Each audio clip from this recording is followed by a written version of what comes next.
Hello, everyone. This is Anna, the dessert queen from Sweet Lassteens Desserts for All Occasions.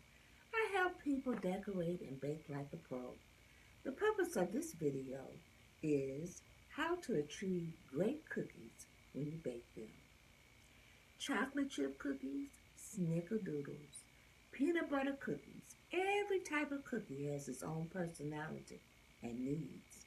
Beat your cookie addiction by baking the perfect homemade cookie every time from scratch with these secrets. 1.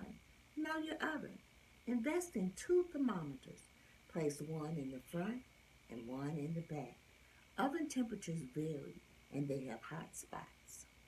2. Know your ingredients. Are you using the right fat, margarine, butter, shortenings, or oils? 3. Measure accurately. Metal or plastic cups are used for dry ingredients. Make sure you level off the top with a metal spatula or a straight knife. Measuring spoons are used for smaller amounts of both dry and liquid ingredients. Most sets have a tablespoon, a teaspoon, a half a teaspoon, and a fourth of a teaspoon. Glass or plastic cups with a spout are meant only for liquids. A 1 cup, 2 cup, 4 cup measure is essential for measuring liquids. Using a liquid measuring cup can make your cookies dry because you will likely get an extra tablespoon or more of flour per cup.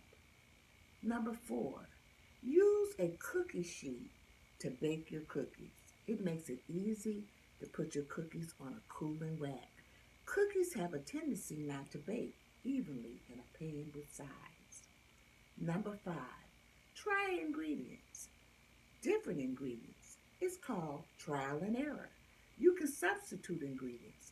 That's how we get gluten-free, vegan, and keto recipes. Don't be afraid to try and experiment with different ingredients. I have started to use essential oils with my baking. You are beginning to develop your own recipes. Recipes that can be passed down from generation to generation. Number 6, last but not least, you want to check your cookies. If the cooking time calls for 10 to 12 minutes, you want to check your cookies in intervals. Baking times varies on the temperature of your oven. My class offers hands-on baking tips as well. This is the dessert queen from Sweet Lasteen Desserts for All Occasions. Signing out. Come on, let's bake.